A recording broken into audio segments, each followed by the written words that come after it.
Hello, and welcome to the Preferred Contractors podcast, where we give you actionable steps to grow your contracting business. I'm your host, Jordan Harrison. And to kick off our first episode of season 2, we're going to dive into how you can take control of your own marketing so you can grow your contracting business. And we're going to get into all the non-sexy stuff, talking about identifying your ideal customer and how to create content that's going to speak directly to them. So we have a guest today that if you're not in any of the contractor Facebook groups, or if you are, really, you're going to know who they are because they bring a ton of value in. We're excited to have Joe Hughes of Contractor Dynamics with us. Joe, welcome. Thanks so much for having me, Jordan. Marketing is sexy, man. Come on, let's bring it back. Let's go. I know you're right. You're right, man. I say the non-sexy stuff. It's the stuff that most people don't want to dive into and really think about. So, but you're not wrong. You're not wrong. I like that. So I may change the way I say it in the future. So according to Joe, it's all sexy. I get it. I mean, hey, everyone wants to focus on sales, right? That's the sexy part. But marketing, as we'll get into, helps you get better, more consistent, more profitable sales. So, it's necessary, like it or not. Yeah, well, and it just makes it easier. Yeah. 100%. Yeah. All right, so let's get started here. So talk us through real quick, why you've been so successful at Contractor Dynamics, what kind of failures or lessons you've learned that's kind of really catapulted you through your journey. Man, that's a lot to break down there. We've been in business 9 years. So what kind of failures and what kind of things that we implemented? At the end of the day, Jordan, like it comes down to helping our clients win, which is one of our core values. And so that evolves, right? We started off as a marketing agency, ran an agency for 7 years. We noticed that there were clients that were paying us every month that did not want to be involved in their marketing or take any ownership of it. They weren't getting as good results as the companies that were kind of involved in getting content and shooting videos and things like that.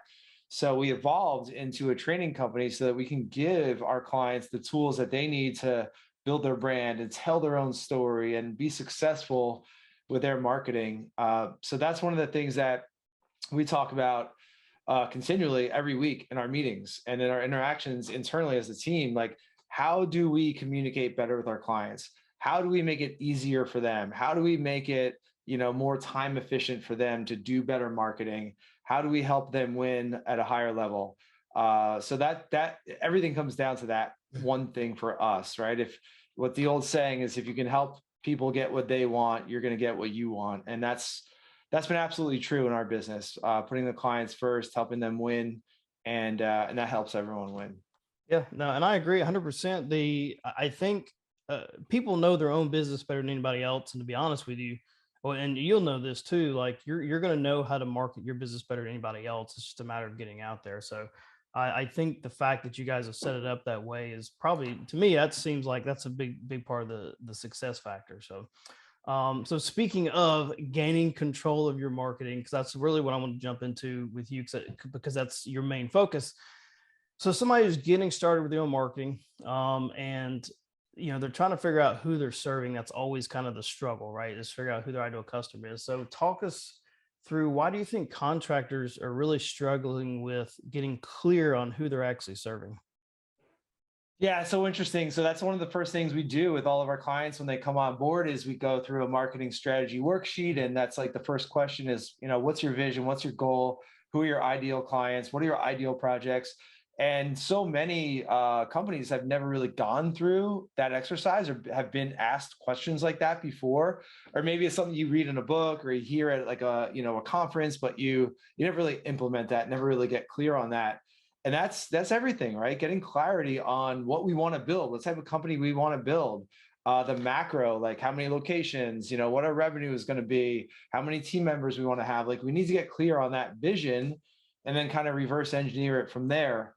When it comes to your ideal clients and the ideal projects, I think it's difficult because, and anyone who has started the business, myself included, can attest to this or, this experience. You start out and you basically do whatever you need to do to earn a buck, right? Someone wants to give you a couple of bucks or, someone has a project or a problem that they need solved.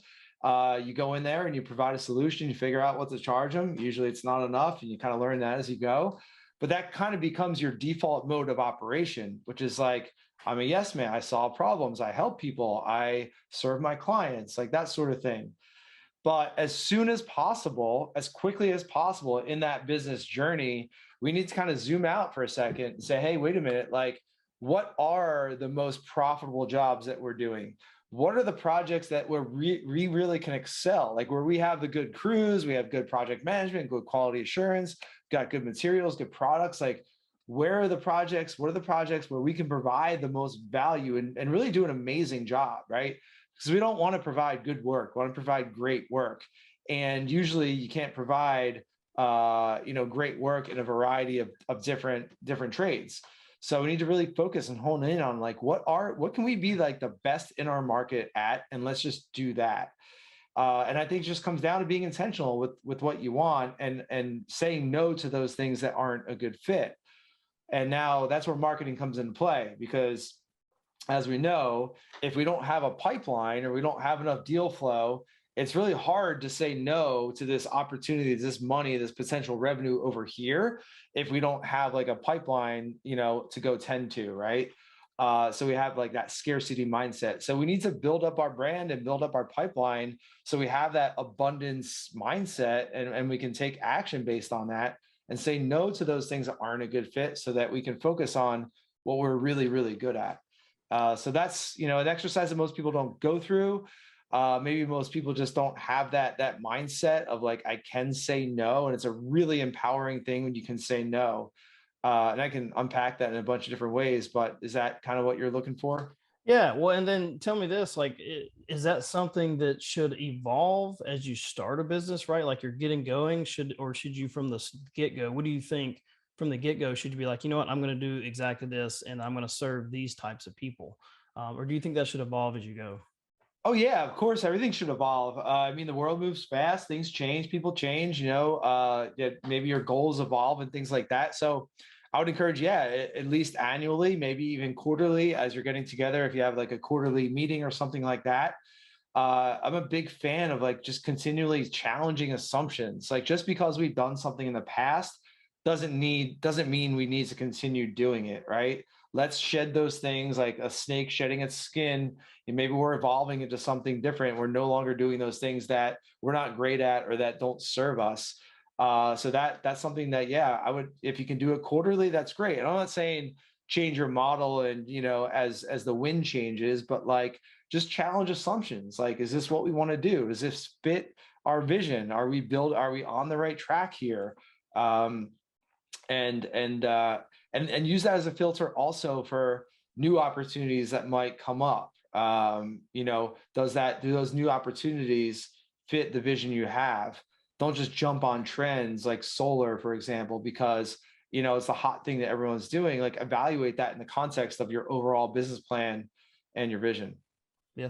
Okay. No, I agree. And I think that's great, because I think people need to keep that in mind as they go. And especially if they're first starting out in business, and that maybe they have no clue on how they want to serve or who they want to serve. So I think it's great. So one of the other big things, and Patrick Carr and I talked about this a lot, was creating some type of value proposition, or really just finding what makes them different, right? I think that's hard for everybody. Everybody's like, well, we have the best customer service, right? You hear it all the time. We have the hardest workers, the best quality.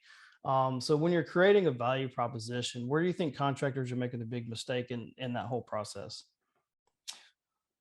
I would say two things. So, number one is generic kind of messaging, like you just said, right? Hey, free estimates, free inspection, no job too big or too small, all that stuff that anyone can say. So, number one on that is think about like what problem you're really solving. So, we focus mostly in the roofing industry right now, although we are expanding beyond roofing. But you see in roofing, offers like free inspection, free estimate, free quote, things like that.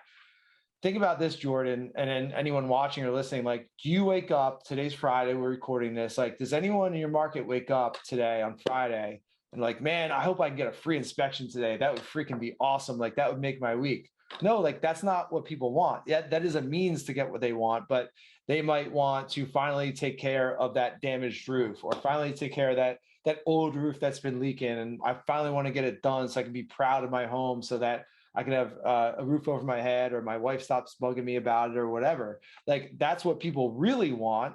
The free inspection, free estimate is just a way for them to get that. So the offer should be tied into what they really want, like solving that ultimate problem. Um, and the second part about that is that we should be showing people rather than telling them, right? There's so much noise out there. Anyone can go on social media or go on your website and just make any bold claim that you want. But it comes down to showing, and that's the way that we're going to build trust. That's like the authenticity that we're going to put out there in our content, right? Don't just say you have great customer service. Like, get your clients on video talking about their amazing experience they had with you. Like, get them talking about and show that you have great customer service. If you have a Google review that where someone talks about the service that they got and how impressed they were, like, share that on social media, share that in your sales process, in your sales presentation. So the more that we can show over tell is gonna, that's gonna catapult you to where you want to be. So, so I have a question with that, and I hear contractors say this a lot. They're like, "Well, I don't want to showboat, or I don't want to show off of, or boast about what I do." Right? Do you have clients that are like that, or like that's their mindset? Like, what do you do to change that? Yeah, I'm like that. Okay. So we just had a team call today, like an hour ago. We have a private Facebook group called Nailed It. And Elizabeth, who is our client success director, she and I were talking about how do we have a bigger impact with this Facebook group that we've kind of put a half effort into, honestly. And one of the things that we want to start doing is, and she suggested, is sharing some of our client testimonials in there, and wins that our clients are having. And I said, yeah, I've been shy about that because I don't want to be salesy and I don't want it to be a pitch fest. Like, I want to provide value. And she's like, well, we do provide a lot of value. Like, we owe it to people to let them know how we can help them. Right. And that's so true. It goes for anyone. Like, if you really provide a great service, a great product, then you owe it to people to let them know how you can help them. Like, so if you think of it in terms of like, I have an obligation to get out there and let people know how I can help them, so that maybe it prevents them from working with like a shady contractor, which we all know there are plenty out there. For us, maybe it helps a roofing company not go down the path of a shady marketer, and instead work with someone like us who has a good track record and things like that. So um, and that's part of the motivation behind it. It's like, you really have to have that level of conviction in what you're doing, and that will help you to not just not brag, but say, hey, like, here are the problems we solve, and here are some people just like you that we've solved them for. Reach out if you want help. Like, not, do it in a tasteful way, not a salesy way. Yeah, no, I agree, and I think that's great. I'm with you too. I'm the same way, and the things that I'm really good at, I struggle with that outreach and wanting to help people. And like with the podcast, for example, I'm hesitant to reach out to some people but I know what we're doing here is good. We're giving actual steps. We're bringing a ton of value to the contracting world, and I'm good at bringing that stuff out and doing the video side. But I'm with you. Like, there's days I struggle, like, I don't know, but then everybody sees the content, it's like, this is really great stuff. So I need to take note from you, because I need to do better, right? Speaking of content, because we're going to roll into that next, because I think it's to me, this is my opinion on looking where I'm at, because that's all I focus on a lot of days. I think content is where honestly, most contractors are missing out, especially on the social media side and video, especially. Patrick Carr and we had a lot of conversation about this on the podcast, and I think you can win SEO, you can win Google, all that stuff, but at the end of the day, people are going to come research who you are, and a lot of places are they active on social media? Who are they? That's where your video is going to be seen, and that's where you're going to build the trust. So I want to dive into that next. What, for anybody that's a growth minded contractor, because you have to be, right, if you're just thumbing by and that's not your mindset. So for the growth minded contractors, how can they implement creating content, especially engaging one, when they're first starting their business and they're getting going? It's a big hang up for so many people, so many contractors, and that's what we do. We train companies on how to do their own marketing and videos. That's a big part of what we do. So think about it this way, all right? Most people, as you know, Jordan, are uncomfortable about getting on video, on camera. So just by doing it, you're taking action, and you're putting yourself out there, right? Just get out of your comfort zone. You might think like, oh, people are going to look at me, I might stumble over my words or whatever. Like, people are busy. People aren't paying that much attention, to be honest. So just getting out there in front of them and being consistent with it, that's huge. As a contractor, you have such an advantage over guys like Jordan and I who are sitting here at a desk all day, right? Like if we want to produce good content, we've got to be a little bit more creative, right? Like I'm sitting here at my desk in my studio, same with Jordan. Like we've got to come up with some creative stuff to get the attention and to keep your attention, right? But you've already, as a contractor, you've already got that subject matter. Like you're already doing more exciting things than we are. You're out there on job sites, right? Even if you're not doing the project, you're doing estimates, you're doing walkarounds, you're doing takeoffs, you're, doing repairs, whatever it is that you do. All you got to do is document that, right? And talk about what you're doing. So very simple, right? Here's my phone. You get on your phone. You don't need that fancy equipment. Just, we all have like really good, cameras in our pockets right now. You might even be listening to this or watching this on your phone right now. You probably are. And that's simple, right? Keep it authentic and just say, hey, here's what we're doing. This homeowner has an issue with their roof. We're just going to do a little inspection. We have a 12-point inspection. We go around, we check all these different things. We check the shingles, the flashing, we check the gutters and whatnot. And we're just, trying to identify where the issue might be and just talking about that process, right? That's all you got to do, and just do that consistently. And people will identify with that, because what you want to do is you're going to build trust with video, because most communication is nonverbal, right? So it's the body language, it's the inflection, it's the tonality, it's all those things. And then you're going to get people that are in a similar situation, like, oh yeah, that he's talking about that roof leak. Actually have this issue we haven't been able to figure out. Let me give Jordan a call. He seems like he knows what he's talking about. He seems like a good guy. I can trust him. And that trust factor is so big these days because there's a lot of nonsense in our world, right? A lot of noise out there. So video can cut through that noise a lot faster, a lot more effectively than like an image or text or anything like that. So, yeah, I mean, just keep it simple. Don't overcomplicate it. You don't need fancy equipment. We all have the equipment right here. Just get the reps in, right? You're not going to be great at first, right? You're not. You're just not. It's like going to the gym for the first time. You're not going to be going in there and, bench pressing 300 pounds. Like you show up consistently and you get better over time. The weights never get lighter. You just get stronger, right? So that's my couple tips there. Yeah, and it's funny you talk about equipment. Literally, I'm shooting this podcast with my phone. My phone is my camera right now. Really? I've got my Canon M80 right here, and I use my iPhone 12 Plus because it's easier. It's easier for me to hook Yeah. up and be ready. So, matter of fact, the content I shot this week to go in our preferred contractors group is I literally shot it on my phone, and then Oh, wow. so I did that, and then I use Rode mics for my stuff. But I I have the started same out one. Yeah. yeah, I started out with nice stuff. So I agree with you. It is hard. You talked about coming up with creative content.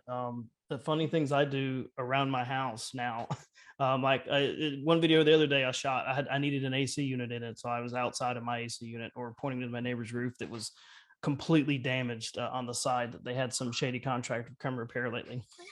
Oh. So, but no, that's great. The consistency factor too is difficult, and it's hard to do that. Do you guys have, for people that are in your clients, and as far as consistency goes, what do you do to help them stay consistent with the video side? We just yell at them a lot, really loud. I mean, really, sometimes not yelling, that's not our style, but like just getting on them and holding them accountable. And we challenge all of our clients to post daily. So 5 days a week, 7 days a week, whatever daily kind of means for you. And the hesitation there is like, okay, all right, Joe, but I'm gonna annoy my audience, my followers. Like they're just gonna get sick of me. And what we say is like the reality is that the social media algorithms don't show your content to all your followers all the time. So you might post 7 pieces of content a week, and your followers might only see 2 or 3 of them. Okay, if you're only going to post once a week, then your followers are only going to see that your content maybe once a month or so.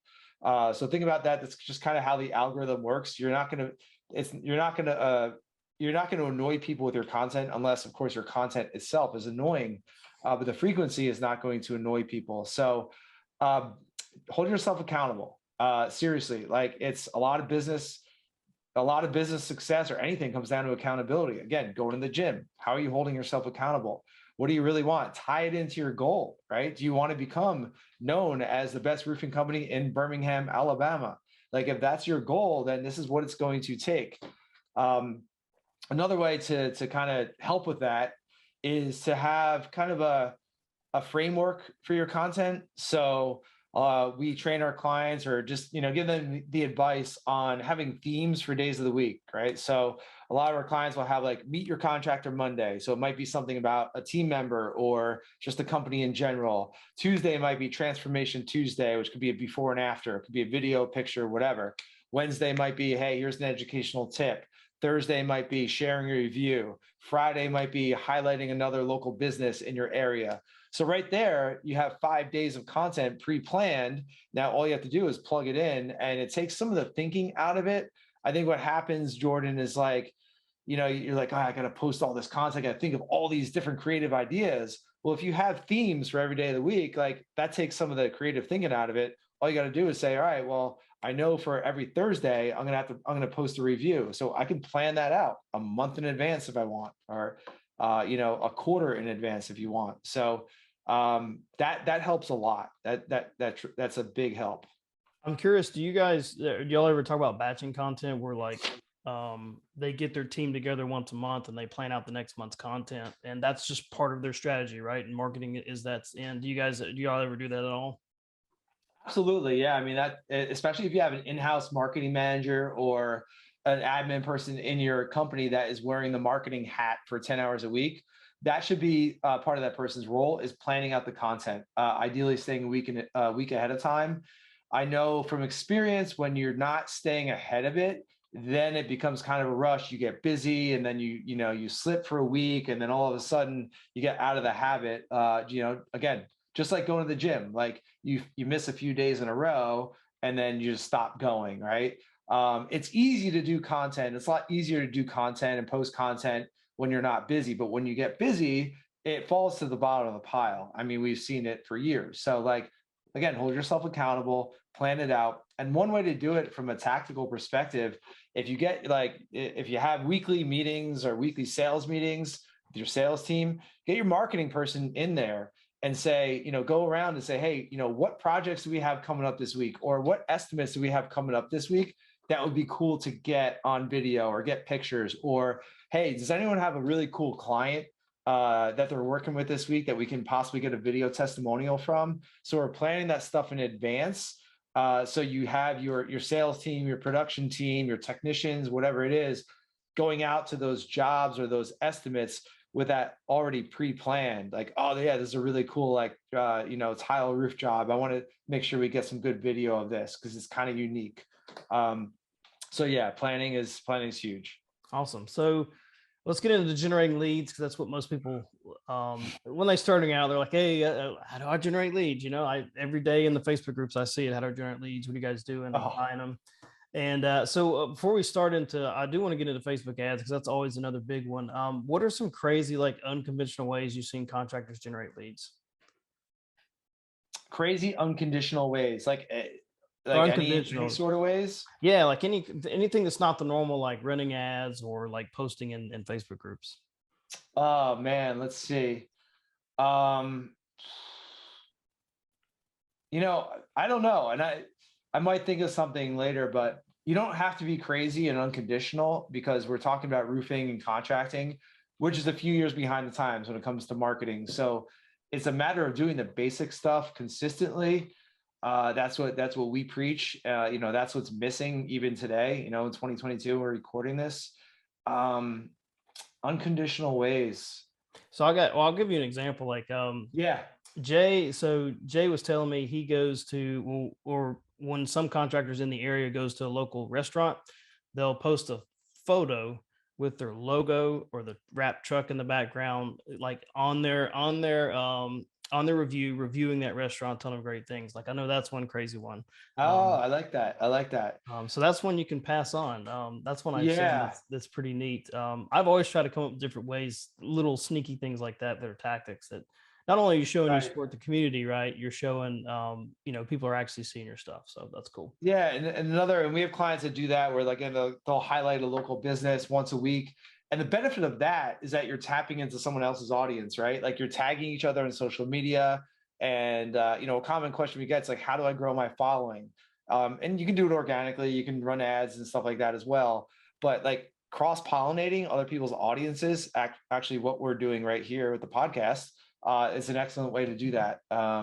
So yeah, and that's not maybe necessarily generating a lead today, but that's brand building, and that's putting value out there when you're highlighting the local, cupcake shop or whatever. You're providing that value, giving them some love, and that's going to come back to you for sure. Awesome.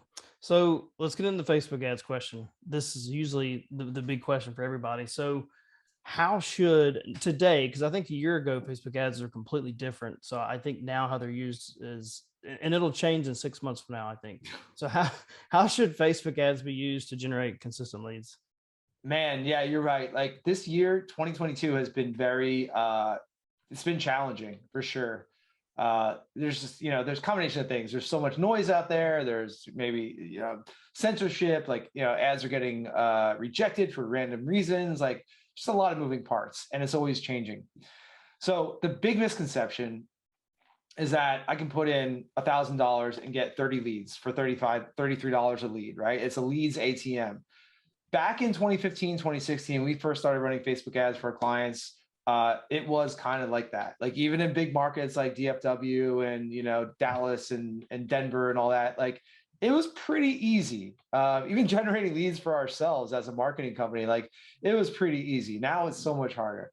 Now, so what people don't realize is like it's not just like, hey, I'm going to run this campaign, I'm going to spend X, I'm going to get Y in return.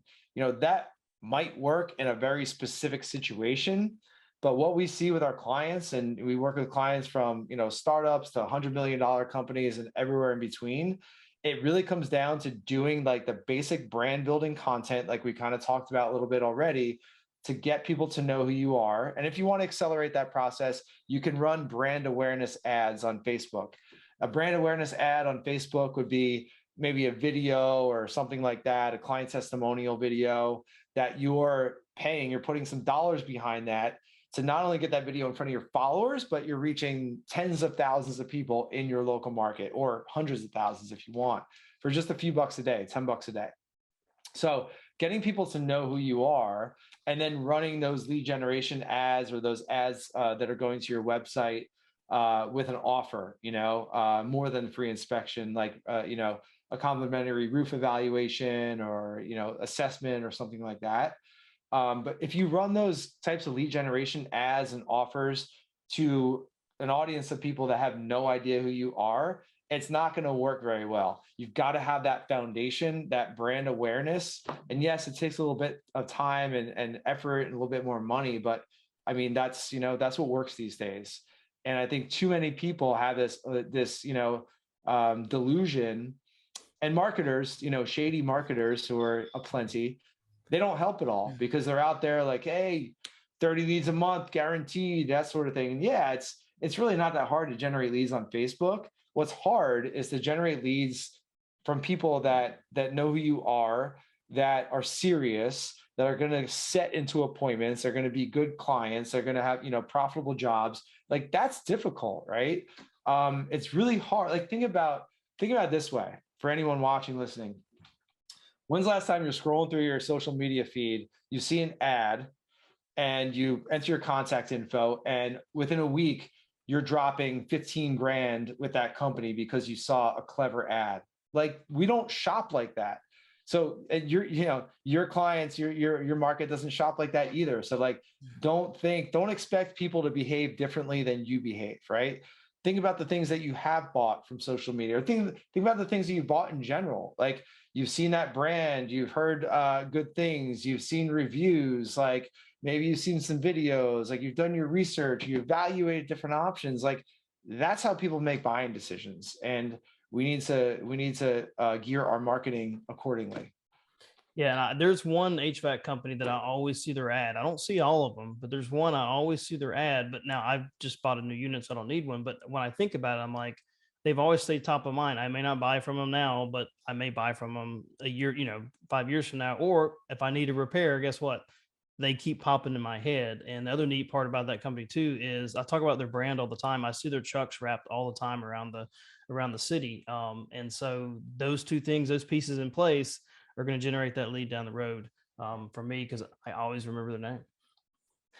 Yeah, 100%. I mean, too many contractors have this short-term mindset around marketing, right? Like, yes, marketing can work pretty quickly, and we certainly try to help our clients get wins as quickly as possible to show that like proof of concept and get them excited, and get some money, get some ROI as soon as possible. But like marketing, it's a long-term thing. Like if you need sales today, pick up the phone or go knock some doors. Like, but if you want to build that machine, build that pipeline over time, then like, start today and it's going to pay off. Like plant those seeds today so that you can harvest them, down the road.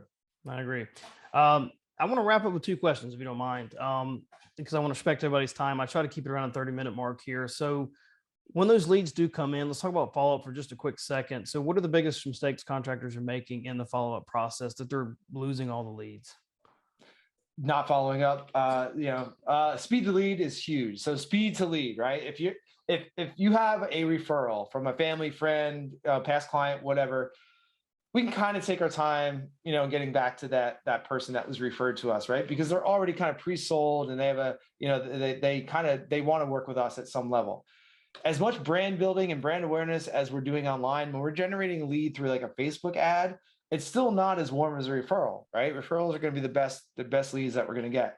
So speed to lead is huge because think about this. That person is they submit their information on your Facebook ad, on your website. You're probably one of 3 or 4 where they're submitting their information to, right? And if they're not hearing back from you right away, then they're going down the line. They're going to the next guy. And so getting back to that lead, I would challenge you within 5 minutes, like seriously. And if it's not going to be within 5 minutes, 24/7, which is unrealistic, have a system where you have a text message and email automatically going out to that prospect within 5 minutes, 24/7, 365 to keep them warm until you can get to the phones. Or if your business is set up in such a way where you're texting them a link where they can book their appointment right there on your calendar. Just depends on how your business is set up. But speed to lead is a KPI that everyone should be tracking, and it's crucial. Well, and I also think somebody actually picking up the phone. I called 15 lawn care companies to come cut my grass. Only 3 out of the 15 actually picked up the phone. Like I searched them out and found them. And out of those, I don't know. I ended up obviously one of the ones that picked up I bought from, but I think that's not only speed to lead, but actually pick up your phone. We're talking about like innovative marketing, things, techniques here, and now we're talking about pick up your phone, right? Like that's you know Have a decades conversation. old, decades old wisdom, timeless wisdom. Yes. Last question for you is so because you're always on top of the trends and what's going on. So where do you think the future of digital marketing is going for contractors? I think it's about making it as easy as possible for people to make a decision and for people to do business with you. So, you might want to hear, the audience might want to hear like, oh, you need to be on TikTok or on Discord or one of these cool apps. Like, yeah, the channels are always going to change, right? Like where the attention is always going to change.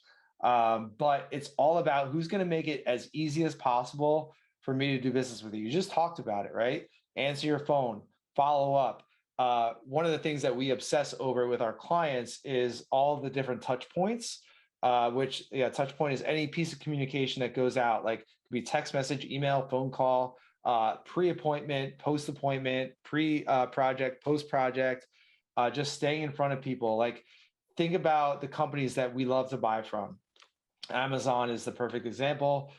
We always know, where our package is, what's going on, like that sort of thing. So having all those little touch points dialed in, we don't have the budget of an Amazon, but like, how can we make that experience just completely transparent, easy? And that's what's going to get those reviews. People are going to go on Google and say, man, these guys were so easy to do business with. They communicated every step of the way. I always knew what was going on. If there was a rain delay, I knew about it. They were on top of it. That's what people want, right? And even in 2022, like that's still not there. There's a lot of companies that are getting better and better at it, but that's going to be those companies are going to win for sure. And the Yeah. companies that don't pick up their phone, the companies that you don't know when they're showing up, the companies that are basically too they're just they think that you as the homeowner, the customer, are lucky to work with them. I don't think that attitude is gonna last much longer. No, I agree. That was awesome. I've asked that question to a couple of people, and I think that's probably the best answer. Just make it as easy as possible for Yes. the customer. I thought it was great. I was like, oh man, like you never think of it that simple. You think, what new strategies can I do? But at the end of the day, it's like, how do you make it easier for them, and how do you make it a pleasant experience? So. Absolutely. Yep. Well, Joe, man, I really appreciate your time today. I really appreciate you coming on here, obviously dropping a ton of value, a lot of great stuff for these contractors. If somebody wants to work with you and your team at Contractor Dynamics, how do they get in touch with you? The easiest way, let's see, go to contractordynamics.com. I mean, that's simple. That's our website. We've got some free training on there, links out to all of our social channels. We've got a YouTube channel. We've got a podcast called Nailed It. We got a Facebook group called Nailed It, but you can go to contractordynamics.com and, kind of navigate from there depending on what you want. And yeah, we're here to help you win. Awesome. Thanks again, Joe, man. I really appreciate it. And hope you have a great weekend coming up. Thanks, brother. Thanks for having me on. Good to get to know you a little bit too. Yeah, same. Likewise. Thank you guys again for listening to the Preferred Contractors podcast. If you haven't already, jump into our Preferred Contractors community. It's on Facebook. All you got to do is search in the groups for Preferred Contractors. Should be the first one that pops up. Hop in. We give you all of the value with marketing, business development, sales, branding, you name it, anything that's going to help grow your contracting business and give you those actionable steps. We have that free value in there for you. So thanks again for listening. Until next time.